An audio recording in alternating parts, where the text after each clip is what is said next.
So good morning. Good morning. I'm Reverend Chris, for those of you I haven't met yet. And today I'm talking about clearing out hell so heaven can reign. Okay, now, if you're a metaphysician, you know that we don't really believe in hell. We know that, that heaven and hell are basic states of consciousness, but we'll get into that. So, as above, so below. Be ye in this world, but not of this world. These are lofty phrases that I think all of us may have heard, but have we ever thought about them? Have we really thought, what do they really mean? More particularly, what do they really mean for our lives? How do they impact us?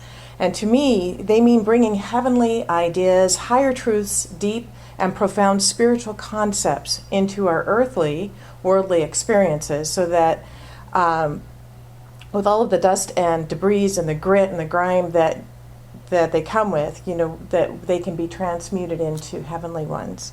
So, let me go through that again.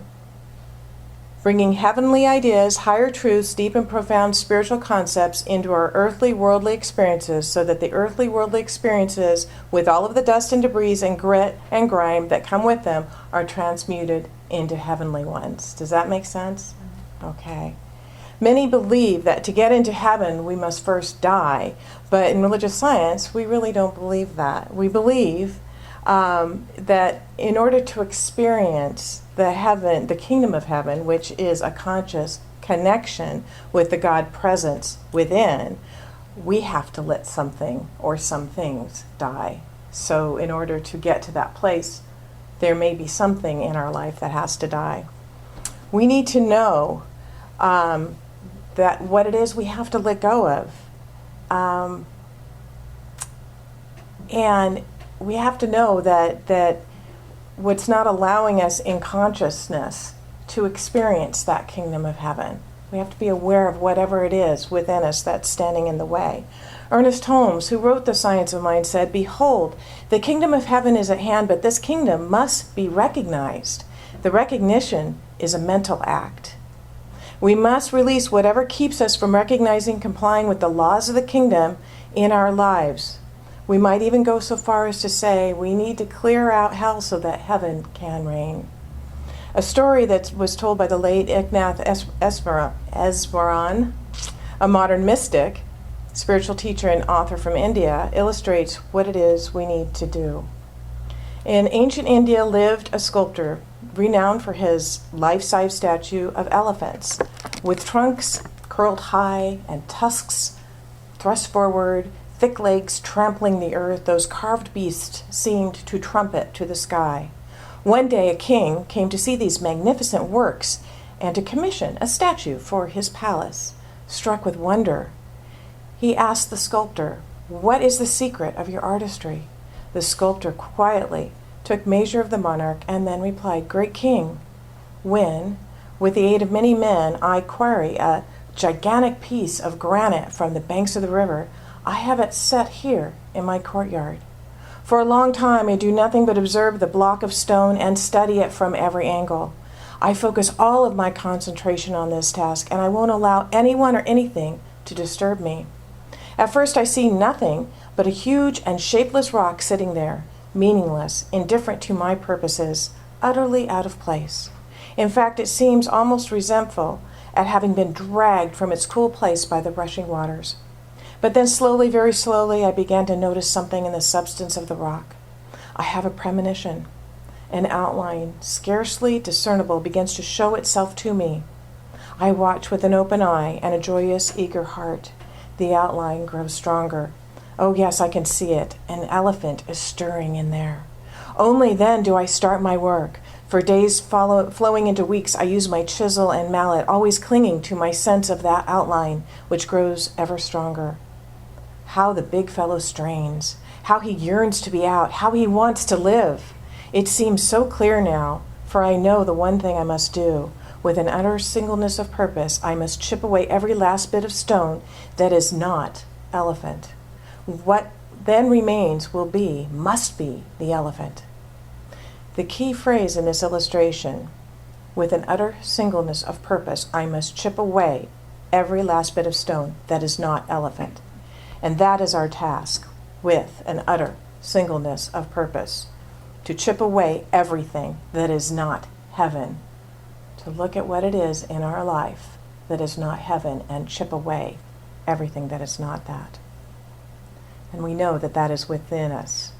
And when we do that, we can allow heaven to reign. So my question is, what is our hell? Well, to quote the late Pope John Paul on that one, there was an article that appeared in the newspaper many years ago, and in it, Pope John Paul said, and I quote, "Heaven is neither an abstraction nor a physical place in the clouds, but a living and personal relationship of union with the Holy Trinity." Here's another quote from the same article.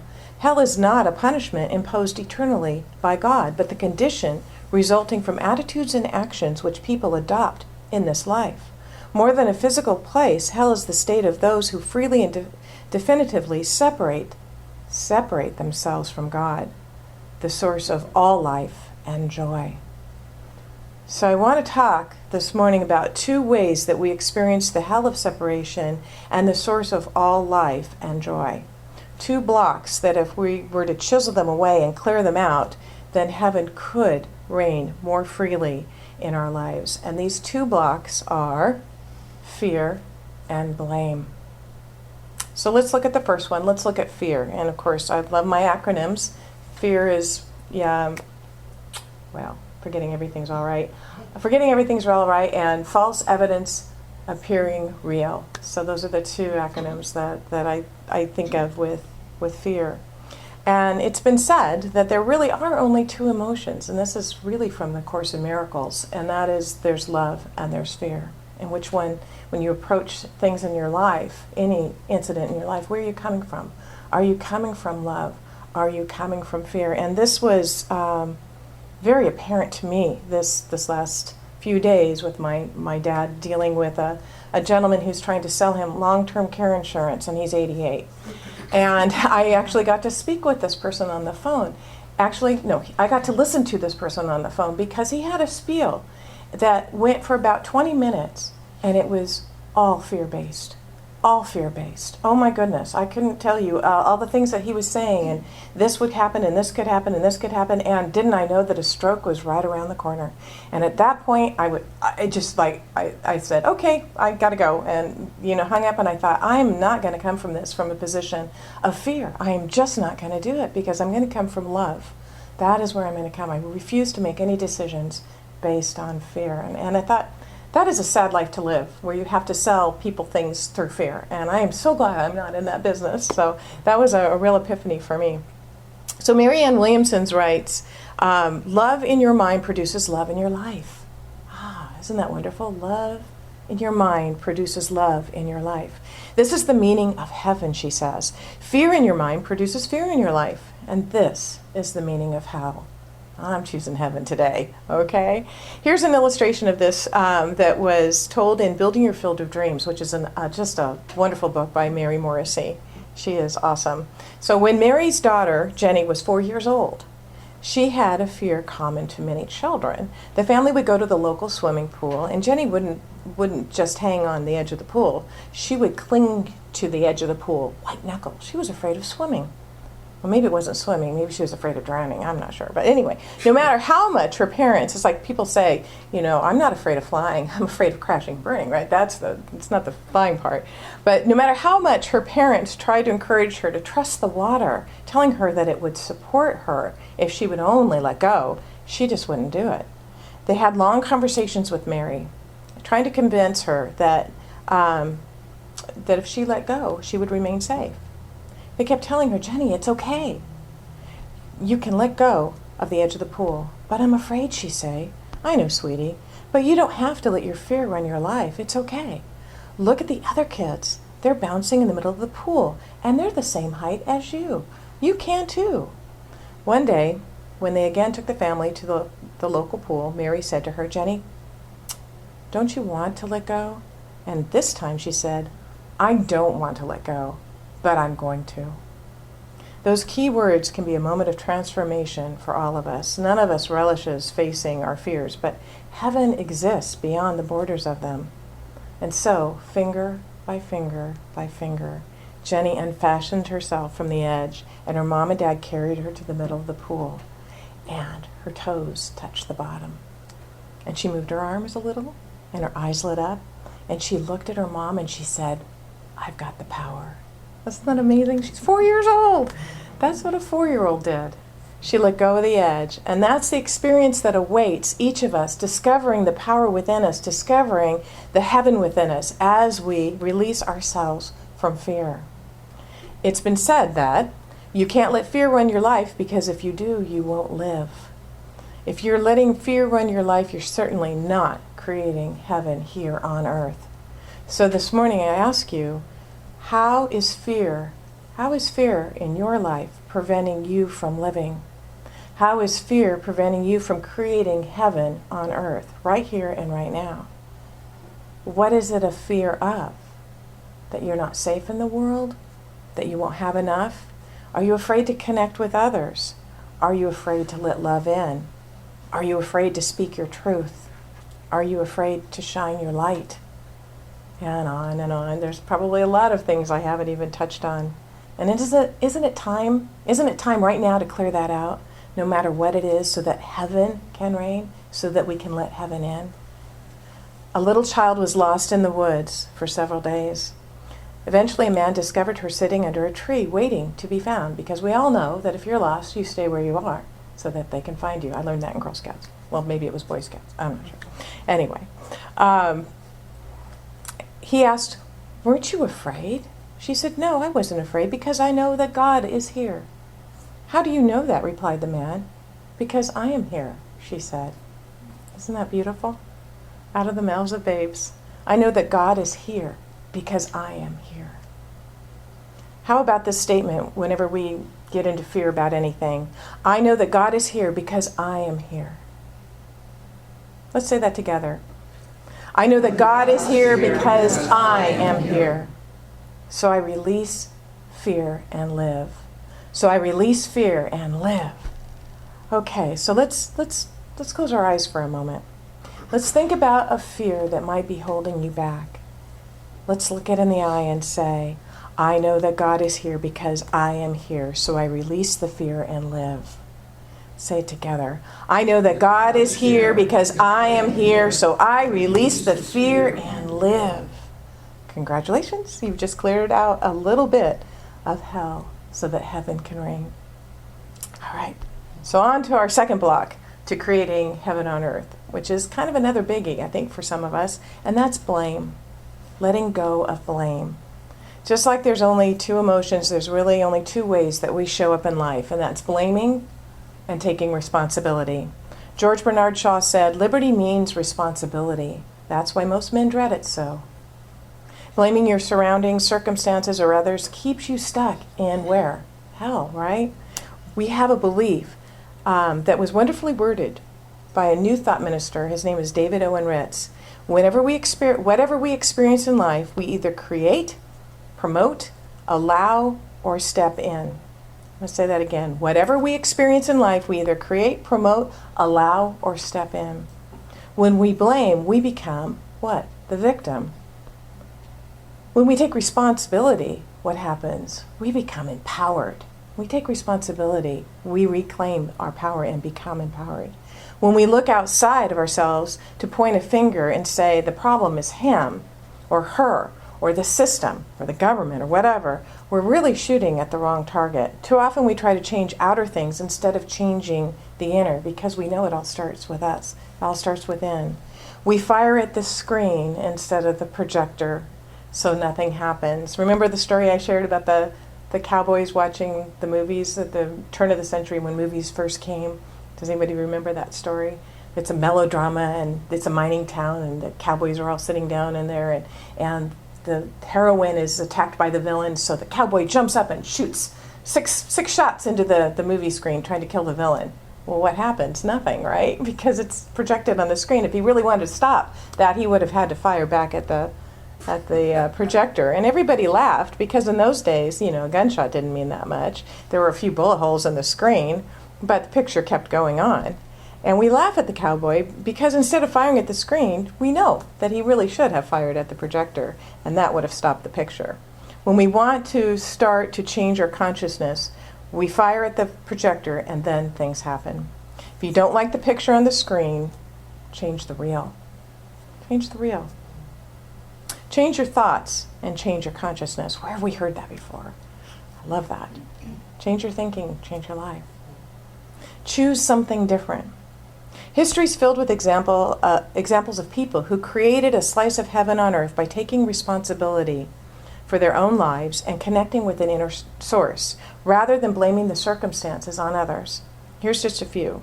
A man named Muhammad was an illiterate caravan guide. Yet one night in a cave, communing alone, he had a revelation from within. Rather than letting his lowly stature in life stop him, he founded a great culture and established the Islamic religion, which, despite the bad press it's gotten lately, it is. If you study Islam, it really is a beautiful, loving, healing belief system that has followers of over, 200 million today. A man named William Shakespeare, with only a grammar school education, wrote some of the greatest plays ever written. Did he let the lack of education stop him? Absolutely not. He took responsibility for his own experience and allowed the divine flow of creativity to express through him. A man named Mozart began to compose music when he was 5 years old, and although he lived a hard life and never really received recognition for his genius, he wrote so many unsurpassed pieces that it takes a catalog just to list the titles. Where did the music come from? Where did that come from? It came from within. It flowed from within him. Thomas Edison was deaf and tossed out of public school after only 3 months because his teacher said that it was impossible for him to learn. Yet he was responsible for changing our whole way of life through his inventions. Did he retreat from the blame that public school teacher had placed upon him? Did he blame the teacher for not nurturing his creative genius? No, he didn't. He simply drew on the creative energy by which everything lives. Then we have Moses, a shy man with little or no self-confidence and a speech impediment. He inspired an entire nation to freedom and a new way of life. Did he blame his parents for not instilling self-confidence in him and genetics for giving him a speech impediment? No. He did what God called him to do. And then there was the man named Jesus, a simple carpenter's son, living in an obscure village in an obscure province that he never left, who went against the grain of popular religious beliefs and changed the course of human events. Did he blame others? Absolutely not. Well, you might say these are geniuses, prophets, a chosen few, but the greatest of them promised that we could do even greater things than he did. This too you shall do, and more. These men did not touch a power that only they had. They touched a power that we all have. And each and every one of them chose to take responsibility rather than to lay blame. So, this morning I ask you, where are you allowing blame to block you from creating heaven on earth in your own life? How is blame holding you back? Isn't now the time to release that, to take full and complete responsibility for your experience and to create your own heaven on earth? I think so. And we can do it. We can do it. And we can do it because what lies behind us and what lies before us are tiny matters compared to what lies within us. Who said that? Ralph Waldo Emerson. I have it on a bracelet, and I meant to wear it today, and I forgot. It's just a beautiful, beautiful passage. Creating heaven here on earth takes a radical commitment to a different way of being, a mental response to life that may be at odds with the way you have been showing up. It takes releasing fear and blame once and for all. It takes clearing out these hell thoughts, if you will, and allowing heavenly thoughts to reign. As Ernest Holmes said in his Sermon by the Sea, you find me 1,000 people in the world who know what religious science is and use it and live it as it is, and I myself will live to see a new world, a new heaven, and a new earth right here. And while he didn't quite make it because he passed away, I think in 62, 60, 61, 62, 63, I think that his words still ring true. It's not too late. It's not too late to let heaven reign here on earth. Let's begin it today. Let's choose to release the fear and the blame and let heaven reign. And so it is.